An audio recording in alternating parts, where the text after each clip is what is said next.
Esta homilía llega a ustedes a través de Radio Claret América. El Instituto Bíblico Claretiano de las Américas presentan Poniendo el Evangelio en Práctica con el Padre Manuel Villalobos, un programa para aprender a amar a Dios sin miedo. Iniciamos. Muy buenos días, hermanos y hermanas que nos sintonizan a través de Radio Claret América. Somos la voz de nuestro continente que tiene la finalidad de compartir con ustedes las noticias, el acontecer del mundo y también traer la alegría del Evangelio. Es un gran placer estar con ustedes compartiendo este momento de reflexión donde semana a semana tratamos de que esta palabra sea más digerible, que la podamos entender, que nos podamos familiarizar con el Evangelio. Las lecturas van a ser para el domingo 12 de septiembre del 2021 y seguimos con el Evangelio de Marcos. Antes de comenzar con nuestro Evangelio, pidamos a Dios que venga en nuestra ayuda. Señor Jesús, tú que te has acercado a nuestra historia, que has compartido nuestro dolor, nuestro sufrimiento, que te has hecho pan, casa, palabra, alegría, acogida, misericordia, compasión. Te pedimos que vengas otra vez a consolar a la gente que sufre, a la gente que no te conoce, a la gente que no ha experimentado tu amor y tu compasión. Te pedimos que te hagas cercano para que vayamos descubriendo verdaderamente quién eres tú y lo que implica seguirte a ti, único Dios verdadero. Todo esto te lo pedimos por Cristo nuestro Señor. Amén. El Evangelio de esta semana está centrado prácticamente en lo que debería de ser el centro de nuestra vida. ¿En quién es Jesús para usted? ¿Qué imagen tiene de Jesús? Y si queremos hacer un poquito más abierta esta pregunta, ¿quién es Dios para usted? ¿Qué imagen tiene de Dios? Y partiendo de la respuesta o de la imagen que usted tenga de Dios, de Jesús, de la divinidad, sea cual sea la forma en que usted se la imagine, va a ser la manera en que usted se va a conectar con esta divinidad, con Dios o con Cristo Jesús. Si para usted Dios es una persona que es como juez, pues lógico, usted también será como un juez para la otra gente. Si para usted Dios es como una persona que está exigiendo que se cumpla la ley, que se observe todo y que mete miedo, pues probablemente también usted va a ser una persona que cause miedo. Depende qué idea usted tenga de Dios, es como usted va a vivirlo y a experimentarlo. Y esto está en el centro del Evangelio donde Jesús dice, ¿y ustedes quién dice que soy yo? Para ustedes, ¿quién es Jesús? Para usted, ¿quién es Jesús? Y nuestra idea de Jesús puede ir cambiando, se puede ir mejorando, se puede ir madurando. Y esto es lo maravilloso de estudiar la palabra de Dios, que no podemos quedarnos con una imagen que tenemos o que teníamos de hace 20 o 30 años. Nuestras imágenes de lo divino, de Dios, se pueden ir descubriendo, o el Espíritu nos puede ir moviendo para ir descubriendo a un Dios cercano, compasivo, y a un Dios que exige ciertos valores. En alguna ocasión alguien me estaba comentando, yo tengo problemas con esa idea de Cristo que usted presenta, dando un curso del Evangelio de Marcos. Y le dije, no, usted no tiene problemas conmigo. Usted tiene problemas con Marcos, con el Evangelio, porque Marcos es así como nos presenta Jesús. Yo solamente estoy tratando de invitarles a que descubran el contexto del Evangelio. Dice, sí, pero es que esa manera de entender a Jesús es que Jesús pide mucho. Y le dije, no, Jesús no pide mucho. Jesús lo pide todo. Esto es lo que a veces no nos damos cuenta, que hemos suavizado a veces su mensaje con esta finalidad y que de alguna manera somos a veces seguidores de Jesús a medias. Bueno, vamos a entrar en el tema de hoy, vamos a entrar en el Evangelio para irlo degustando. Está tomado de Marcos 8, 27, 35.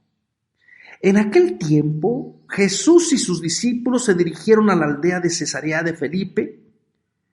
Por el camino, preguntó a sus discípulos: ¿quién dice la gente que soy yo? Ellos le contestaron: unos dicen que eres Juan, otros que Elías, y otros más que alguno de los profetas. Y él les preguntó: ¿y ustedes quién dicen que soy yo? Pedro le contestó: tú eres el Mesías.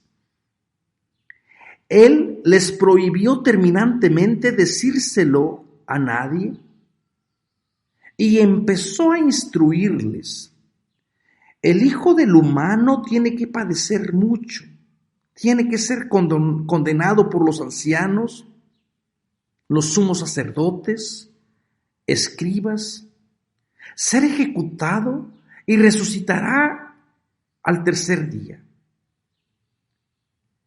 Esto se los explicó con toda claridad. Entonces Pedro se lo llevó aparte y se puso a increparlo. Jesús se volvió de cara a los discípulos e increpó a Pedro: quítate de mi vista, Satanás. Tú no piensas como las personas. Tú piensas como las personas, no como Dios. Después llamó a la gente y a sus discípulos y les dijo: toda la persona que quiera venir conmigo, que se niegue a sí misma, que cargue con su cruz y me siga. Miren, toda la persona que quiera salvar su vida la perderá, pero la persona que pierda su vida por mí y por el Evangelio, la salvará. Palabra de Dios. Dejamos un momento para que esta palabra entre en nuestro corazón. Si el Evangelio de la semana pasada nos invitaba a abrir nuestros oídos, nuestro corazón, nuestra mente con Efetá, ábrete, pidamos otra vez este Espíritu que nos abra para entender quién es Jesús y qué es lo que Jesús quiere y cómo podemos seguirlo y no equivocarnos, pensando que el camino discipular es un camino fácil. Este camino es un camino donde las personas tienen que entregar su fidelidad, su entrega, para poder verdaderamente construir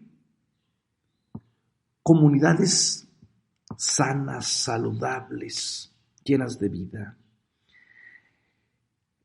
Geográficamente parece ser que estamos todavía en torno de frontera, un poquito ahí metidos con este territorio que sería de Felipe. Recuerden que a la muerte del rey Herodes, el territorio, el reino, que parece que era un reino, un trono maldito, quedó vacante y bueno, el rey Herodes el Grande comenzó a dividir, a sospechar de todo mundo y comenzó a matar a su mujer, a alguno de sus hijos. Y a la muerte de Herodes, los candidatos que quedaron, los hijos que quedaron, todos comenzaron a congraciarse con Roma para ver quién iba a ocupar el trono maldito, el trono del poder, el trono que Herodes el Grande había dejado vacante. Y históricamente sabemos que Roma hábilmente no dejó a nadie en ese trono, sino que dividió el reinado de Herodes el Grande, lo dividió en varias provincias, en 4 provincias, y entonces a Felipe le tocó esta parte de Cesarea, y es aquí donde se desarrolla este encuentro, esta escena geográficamente hablando. Entonces Jesús parece que sale de la Galilea, va en camino para Jerusalén. Ahora, desde el punto de vista de la narrativa de Marcos, Jesús ha concluido todo el ministerio de formar comunidad. Comenzó pasando por Galilea, llamó a personas a compartir su visión del reino. En el capítulo 3, para que estuvieran con Jesús, para curar comunidad, para expulsar demonios, para enseñarles la buena noticia. Entró en conflicto con los opositores, que regularmente van a ser los escribas, los fariseos, los maestros de la ley. Jesús siente compasión, comienza la misión de curar, de sanar, de dar de comer, toda la sesión de los panes y los peces, y ahora parece ser que comienza otra nueva sesión donde va a tener como objetivo a Jerusalén. Jesús va a Jerusalén con una finalidad concreta y específica. Jesús no sabe lo que le espera en Jerusalén, históricamente hablando, sabe que va a encontrar conflicto, sabe que lo van a matar, no sabe cuándo, no sabe cómo, no sabe en dónde, porque lo que está proponiendo está de alguna manera tocando muchos intereses. Y la gente que tiene poder, la gente que está casada con las estructuras jerárquicas de orden, de ley, de pureza, de alianzas antiguas, pues a veces no quieren abrirse a entender que el reinado de Dios es diferente y que no viene solamente a maquillar algo que parece que está mal, sino que es radical y quiere transformarlo todo. Y por eso Jesús sabe que en algún momento los poderes de este mundo, como va a decir Pablo después, le van a echar la mano encima y lo van a aniquilar. Y así va a ser este camino que comienza hoy. Hermanos y hermanas, yo creo que nuestra vida también a veces está así. No sabemos qué nos espera el día de mañana. No sabemos cómo Dios nos va a sorprender o a dónde nos va a invitar. Pero tenemos que comenzar siempre en una disposición de decir, Señor, aquí estoy en el camino. Y en este camino me puedo encontrar a veces con sorpresas, a veces me puedo encontrar con dificultades, pero a veces me puedes sorprender porque tú también te puedes hacer compañero, hermano, hermana de camino. Tú puedes venir a sostenerme cuando ya parece que desfallezco. Tantos símbolos de muerte, tantas cosas que nos están pasando. Y uno se pregunta por dónde ir, cómo esta propuesta de Jesús nos puede seguir motivando, ¿verdad? Parece que nada ha cambiado. Parece que todo está igual que hace 2000 años.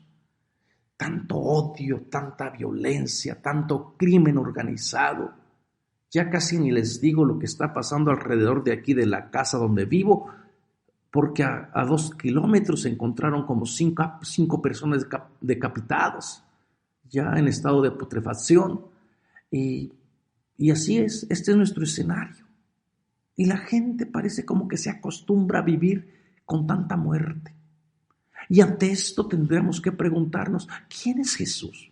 Porque muy probablemente esta gente que mata, que aniquila, que explota, también creen en Dios, también tienen una idea de Jesús, pero a lo mejor tienen una idea muy equivocada al apostarle a la violencia y a la muerte, en vez de apostarle a la propuesta que Jesús quiere que sea de vida. Así que vamos caminando en este camino, como esta comunidad. Y bueno, vamos caminando y vamos en torno también en un punto de vista, si estas son las aldeas de Cesarea, haciendo mención al emperador César, ¿no? Es como también para ir desenmascarando quién es quién. Si la gente creía que el emperador era el hijo de Dios, es justamente en este sentido político donde Marcos quiere demostrar que aquel César que se cree hijo de Dios realmente no lo es. Y así va a emerger la figura de Jesús como el auténtico, como el verdadero hijo de Dios, pero no porque se imponga o porque su poder venga de arriba, sino porque es capaz de solidarizarse con toda la gente que ha quedado al margen, ¿no? Y lo primero que la pregunta se divide van como en varios momentos. ¿Quién dice la gente que soy yo? Y uno se pregunta, ¿Jesús tendría conciencia de quién era? Esta pregunta la podemos tratar de resolver o contestar en diferentes niveles. En un nivel histórico, en un nivel meramente histórico, Jesús tenía conciencia de que Él era el enviado de Dios.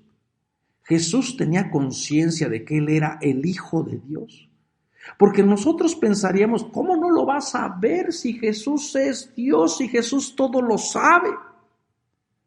Y lamentablemente, estos ya son reflexiones que nosotros hemos hecho acerca de la figura de Jesús.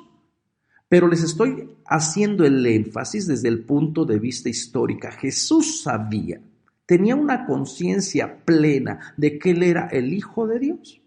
Y la respuesta más honesta es no. Jesús va a tener que ir descubriendo también su conciencia, su propia identidad. A lo mejor ustedes van a decir, pero claro, si Jesús era el Hijo de Dios, nosotros lo decimos en el credo. Sí, pero toda esta es una reflexión posterior, una reflexión que va a nacer a partir después de la muerte y la resurrección de Jesús. Entonces, en un primer plano, Jesús como humano, probablemente tenía en su mente que Él sería como uno de los profetas apocalípticos, que venía con un mensaje. Se miraría como un profeta en la línea de los otros profetas del Antiguo Testamento, que está viendo una realidad donde todo está mal, donde se explota al pobre, al marginado, donde la tierra está ocupada por invasores, por extranjeros, y también esa noción de vivir en esa situación le ayudaría a crear una conciencia crítica para decir las cosas como están no deben de permanecer así.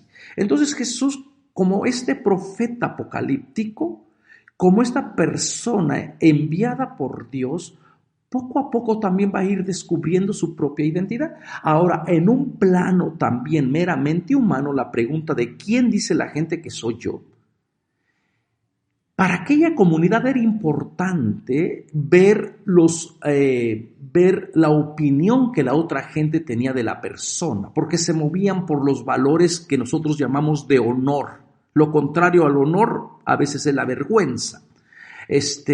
Tener honor, tener buena reputación, tener buen nombre. Pero este honor, esta buena reputación, el tener buen nombre, se ganaba de dos maneras.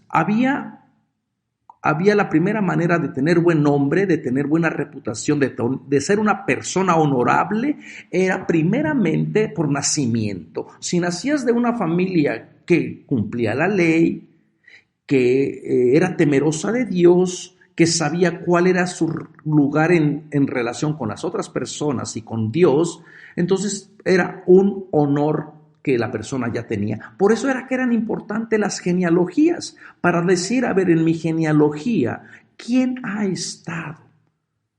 ¿Vengo de una familia honorable o no vengo de una familia honorable? El honor lo era todo. Y el deshonor, lo contrario al honor, el deshonor, la deshonra, pues solamente se lavaba con sangre. Cuando una persona era deshonrada, solamente el aniquilarse a sí mismo era como podía limpiar su honor, ¿verdad?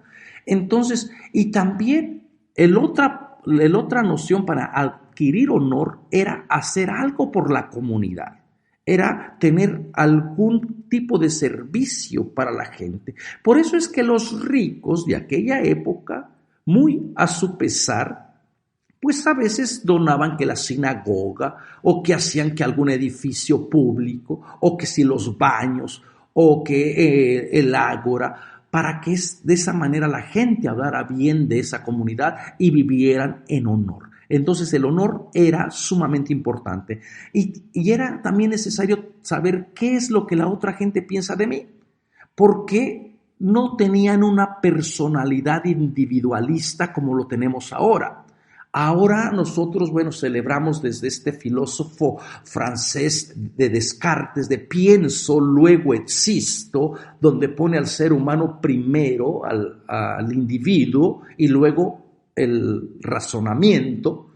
En la comunidad antigua de Jesús primeramente somos comunidad y luego existo. Primero es la comunidad. Una persona no se puede ver separada fuera de la comunidad.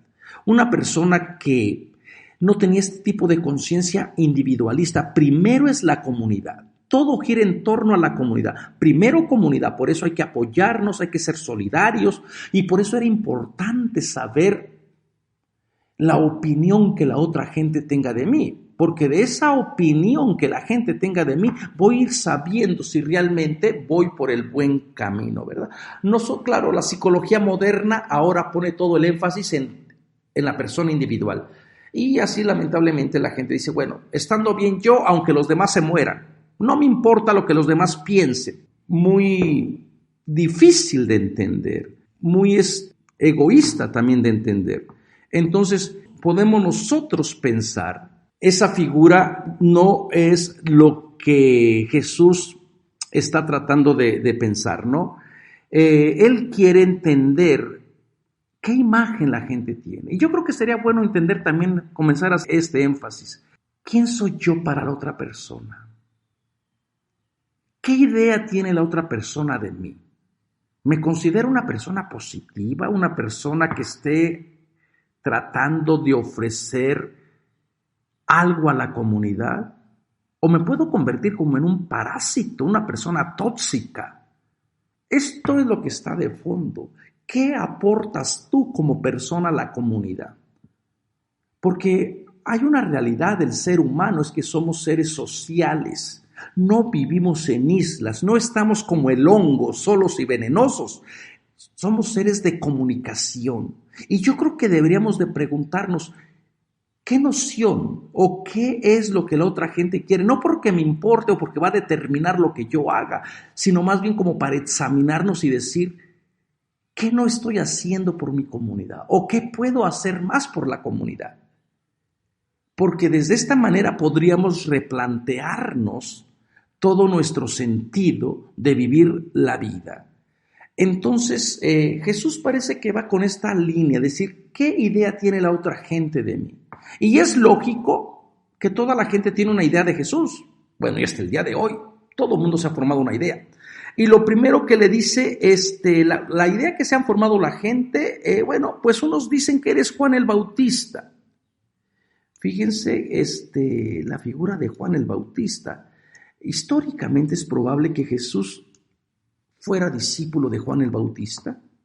En el capítulo 6 vimos cómo otro Herodes, mandó matar al profeta Juan el Bautista por intrigas de la Herodías y de Salomé, ¿no? Todas estas mujeres que se confabulan, madre e hija, para aniquilar al profeta. Entonces uno se puede preguntar, si la gente cree que Jesús continúa con la misión de Juan el Bautista, es probablemente porque Jesús era discípulo de Juan. Y a la muerte del maestro, a la muerte de Juan, Jesús toma la batuta, toma el liderazgo y poco a poco va a ir encontrando su fidelidad al reinado de Dios, a la propuesta de Dios, a su llamado de Dios. En ese sentido también podemos ver a Jesús como discípulo del reinado de Dios, como discípulo del Dios, ¿no? Que va a ir aprendiendo a descubrir su propia identidad, su propia espiritualidad. Y parece ser que de esta forma podríamos entender esta relación de Jesús con Juan. Parece ser que Jesús históricamente fue discípulo de Juan y en algún momento cuando los poderes o la mafia del poder, como dice nuestro presidente de aquí de México, la mafia del poder aniquila a Juan el Bautista, entonces Jesús emerge y por eso para mucha gente se le quedó esta idea de Jesús o lo asociaron con Juan el Bautista, ¿no? Y la pregunta otra vez, ¿quién es Jesús para usted? ¿Qué imagen tiene de Jesús? Si tuviera que escribir quién es Jesús para usted, ¿qué diría? ¿Cómo se comportaría? Y lo que usted diga de Jesús es de acuerdo a lo que usted vive, porque usted puede decir Jesús es mi Salvador, pero yo no soy capaz de salvar al pobre, yo no soy capaz de salvar al necesitado. Usted puede decir Jesús es compasivo, pero yo no puedo ser capaz de ser compasivo con la otra gente. Entonces, como que puede haber una desconexión con lo que uno dice que Jesús es, con lo que realmente nuestras obras van a estar diciendo lo que creemos de Jesús. Entonces, Juan el Bautista, una persona que aparece como un profeta apocalíptico, y la otra figura, la figura de Elías. Y desde el punto de vista también apocalíptica, la figura de Elías era muy necesaria según las creencias. Antes de que llegara el Mesías, tiene que llegar Elías, y entonces una vez que llegue Elías, ahora sí se restablece el reino con el nuevo Mesías de corte davídico. Entonces parece ser que desde este punto de vista la gente, el mensaje de Jesús todavía no ha impresionado a nadie. Todavía Jesús es como un Mesías apocalíptico, un profeta apocalíptico de los que tenían que venir al estilo de Elías, al estilo de Juan el Bautista, pero sin ninguna trascendencia. Y después la pregunta va directa: ¿y ustedes? ¿Quién soy yo para ustedes? ¿Quién es Jesús para nosotros? Y a veces nosotros decimos, bueno, nosotros ya no decimos de que Jesús es Elías o Juan el Bautista. Nosotros ya nos han enseñado a través del catecismo a aprender a contestar quién es Jesús.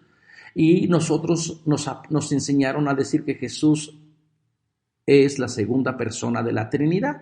Y luego, fíjense, la otra cosa que nos han enseñado también dentro de la liturgia y que repetimos constantemente, especialmente los domingos cuando participamos en la misa, creemos en Jesucristo, Hijo de Dios, que nació de María Virgen, se encarnó y resucitó en tiempos de Poncio Pilato. Fíjense todo lo que aprendemos de Jesús. Solo aprendimos dogmas: muerte, sepultura y resurrección.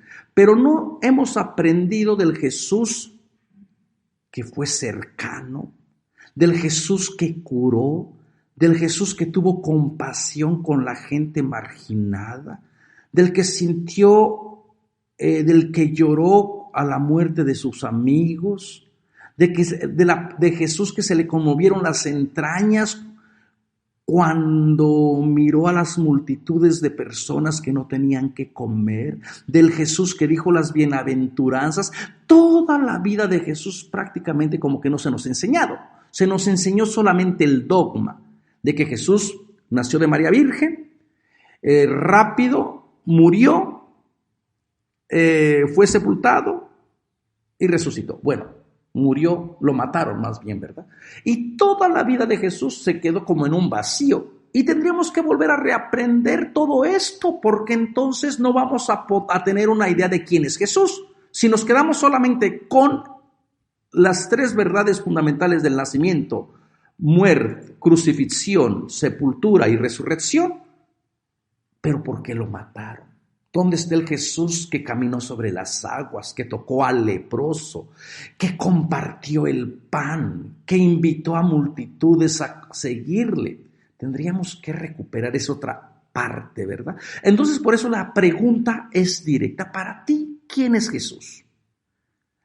Y yo creo que tendríamos que dejar un espacio también para poder contestar, para poder decir,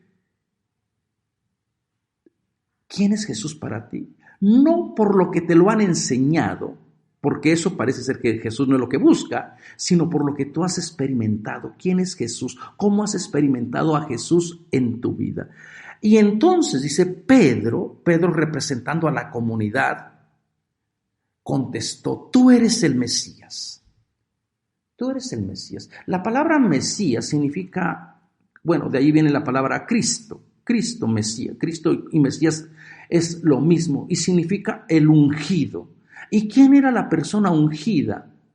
¿A quién se le llamaba Mesías? Todavía no tiene una connotación salvadora, todavía no tiene una connotación redentora. Lo que está diciendo Pedro, tú eres el ungido, y se ungían, por ejemplo, a los reyes, se ungían, por ejemplo, a algunos sacerdotes o a algunas personas muy especiales, se les llamaban como ungidos, como otros Cristos, ¿no? Solamente para su información, incluso a Ciro, el general Ciro, se le llamaba el ungido del Señor. Así lo dice Isaías. Así habla el Señor acerca de Ciro, mi ungido. Se le presenta como un Cristo. Y uno se pregunta, ¿un pagano también lleva ese nombre de Cristo? Bueno, Cristo, cuando Pedro dice, tú eres el Mesías, lo que está diciendo, tú eres un Mesías de corte davídico. Tú eres el Mesías que tenía que venir para restablecer nuestra paz, para volver a tener otra vez nuestra tierra, para volver otra vez a establecer a las 12 tribus de Israel. Tú eres el que va a consolidar realmente esta teología del pueblo escogido. Y Jesús, ya el hecho de que Jesús les prohíba terminantemente decírselo, contarlo, es como que no quiere ese tipo de Mesías. Jesús como que, y ahorita lo vamos a ver ahorita en el siguiente versículo, Jesús no, parece que la pregunta que es honesto, y fíjense, también hay que valorar, ¿no? El discipulado también tiene que ir cambiando, y qué bueno que pueda la gente expresar su idea de quién es Jesús. Pedro fue llamado para seguir a Jesús y tiene una idea de Jesús. Para él Jesús es la persona que va a venir a restablecer a las 12 tribus. Para él Jesús es el rey que viene del tipo de la casa de la corte davídica y que le va a traer poder. Y claro, si este es el Jesús que ellos tienen en mente, pues es lógico que ellos también aspiren a tener poder.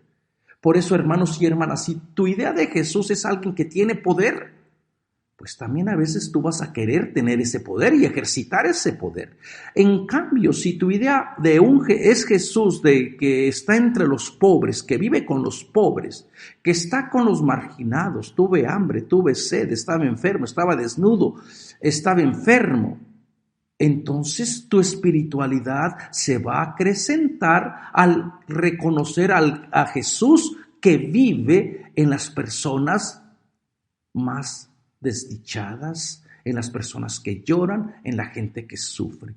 Pero si tú haces una idea de un Jesús de que está en los cielos, de que está todopoderoso, pues entonces a Jesús lo vas a tener solamente en una iglesia, encerradito, y donde lo vas a visitar solamente el domingo y solamente 1 hora, y el resto de la semana ese Jesús se quedó encerrado y ese Jesús no es capaz de trascender o de dejar la iglesia.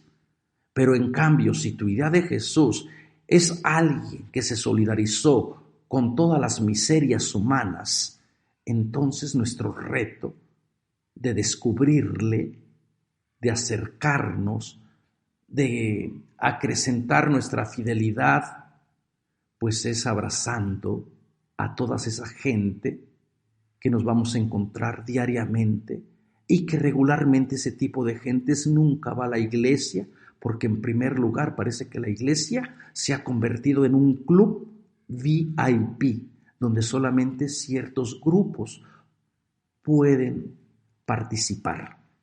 Así que Jesús parece que les dice, esa idea que ustedes tienen, qué bueno que la expresan, pero dejen que les diga algo, esa idea está equivocada. Esa idea del Mesías de tipo davídico, ese no soy yo. Ustedes están siguiendo no al verdadero Cristo, al verdadero Jesús. Ustedes están proyectando sus deseos de poder, sus deseos de querer controlar y de querer otra vez establecer el reino davídico, pero eso no soy yo. Y por eso Jesús va a tomar la oportunidad para educar a la gente, a su comunidad y especialmente a Roca, a Pedro, para decirle: Pedro, tienes que cambiar. No es el Mesías. Esa respuesta está en un primer momento, a lo mejor qué bueno que te entusiasmaste por esa idea, pero no está completa, porque fíjense, tienen que cambiar esa mentalidad y comienza a decirles, a instruirles, una palabra fuerte: me han entendido mal. Porque comienza entonces a hablar del Hijo de la humanidad, lo humano, el Hijo del humano. El Hijo del humano tiene que padecer mucho, tiene que ser condenado por los ancianos, sumos sacerdotes. Les empieza a explicar prácticamente en qué consiste este mesianismo, que no es de poder, que no es de privilegios, que no es de jerarquías. Este servicio, este Jesús, es un Jesús prácticamente de personas que no cuentan, de personas crucificadas, marginadas, de personas que van prácticamente a encarnar una visión más justa, donde todos y todas puedan compartir el reinado de Dios. Y mucha gente no va a estar dispuesto a aceptar esa idea de mesianismo. Jesús mismo acaba de decir: me han entendido mal, y tres veces Jesús va a repetir la misma idea, porque parece ser que las personas que vienen del judaísmo, de la ley, como es el caso de Pedro, de Jerusalén, parece que no quieren a ese Jesús. En su mente quieren a un Jesús poderoso, un Jesús rey, un Jesús que venga y someta a toda la gente, aunque sea dándoles muerte. Y Jesús les dice: están muy equivocados. Esa no es la idea. Para eso yo no los llamé. Entonces, fíjense, para mucha gente, esa idea de Jesús, que el que sufre, del que toma la cruz, del que va a padecer, eso es impensable porque choca con el pensamiento de la teología oficial del templo. Dios no puede estar con un crucificado. Dios no puede estar con una persona que no tiene poder. El Mesías tiene que ser poderoso. Sin embargo, Jesús parece que no va a ceder. No va a ceder y no se va a dejar manipular por estos chantajes teológicos. Por eso le decía: pero ¿cómo? Entonces, ¿para qué te seguí? Mira que yo te invertí. Dejé mi casa, dejé la familia, dejé mi barca. Y Jesús les dijo: lo dejaron y han caminado prácticamente a lo estúpido, porque no han entendido qué significa ser discípulo de Jesús, del Mesías crucificado. Y luego, fíjense, cuando termina esto, dice Pedro, dice que se los explicó todo con claridad. O sea, Jesús no les está dando verdades a medias para decir: es que nosotros no sabíamos a qué nos estábamos comprometiendo. Bueno, si no sabían antes, ahora ya lo saben. Ser discípulo de Jesús es ser discípulo de cruz, de marginalidad, de últimos. Es ser discípulo, hermanos y hermanas, de nuevas relaciones, donde ya no hay puros, ya no hay impuros, donde todos y todas experimentan este amor, esta compasión. Y qué difícil es para algunas personas todavía creer de que ser discípulos de Jesús es ser discípulos de iguales. Sí, discípulos y discípulas de servicio, porque todavía buscamos primeros lugares. Todavía buscamos personas que vengan casi a decir: usted sí tiene esto, usted ha cumplido la ley, nosotros no. Y luego Jesús lo dice con toda claridad. O sea, no puede la gente ya equivocarse. Y por eso resulta bastante extraño y también bastante humano el entender de Pedro, que representa a la iglesia de Jerusalén, que representa al judaísmo oficial, que cree en Jesús, pero cree que este Jesús tiene que ser exclusivo para ellos, adaptarse a su ley, adaptarse a su manera de entender también a Dios, ¿no? Pedro se lo lleva aparte, como los que lo van a secuestrar. Pedro lo secuestra el mensaje, se lo lleva aparte y se puso a increparlo. Fíjense, uno se puede preguntar, bueno, el discípulo increpando al maestro, esta es como la función del demonio, el que crea división. Y Jesús, por eso, dice, se vuelve de cara a los discípulos e increpa a Pedro, porque todo Pedro probablemente representa a todos los discípulos y todos los discípulos están en la misma situación. No es de que Pedro solamente sea el único que quiere poder. Y le dice, retírate de mí, quítate de mí, Satanás, el tentador. En el Evangelio de Marcos, la figura de Satanás juega un papel bastante limitado, es bastante ambiguo. Si ahí en el capítulo 1 parece ser que ni siquiera hay tentaciones, y porque probablemente cualquier persona puede ser un tentador para el hermano, para la hermana. Le puede servir de piedra de tropiezo a la propuesta de Jesús. Y Jesús le dice, quítate de mi vista. Si antes lo había llamado, ven detrás de mí, ahora quítate de mí, Satán. Tú piensas como las personas y no como Dios. La comunidad que Pedro representa no es una comunidad de Dios.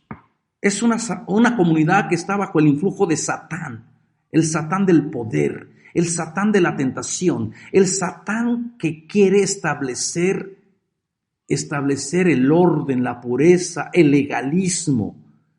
La iglesia, históricamente, probablemente los conflictos estaban entre la iglesia madre de Jerusalén, representados en Pedro, en Santiago, y esta comunidad que está emergiendo a abrazar el margen, la periferia, y claro, desde la iglesia madre de Jerusalén, del templo, de la ley, las otras personas no pueden ser consideradas iguales. Y Jesús o Marcos parece ser que refleja esta tensión, ¿verdad? Y desde el punto de vista de Jesús, la iglesia que representa a Pedro no es la iglesia de Dios, es la iglesia de Satán, es la iglesia del poder. Cualquier iglesia que esté casada con el Dios poder, con la diosa Mamona o el dios Mamón del dinero, del poder, del prestigio, de las jerarquías, no puede ser la iglesia, no puede ser la comunidad alternativa de Dios. Así que aquí hay un claro conflicto entre quién es quién, a qué iglesia pertenece cada persona. Si tú quieres ser de la iglesia de Pedro, de la comunidad de Pedro que quiere a un Mesías fuerte, de prestigio, de poder, esa iglesia está bajo la tentación de Satanás. En cambio, la propuesta de Jesús es abrazar el margen, la periferia, es abrazar lo que no cuenta, como señal de que el reinado de Dios y la compasión de Dios ha llegado para toda la humanidad. Entonces esa comunidad es la comunidad de Dios.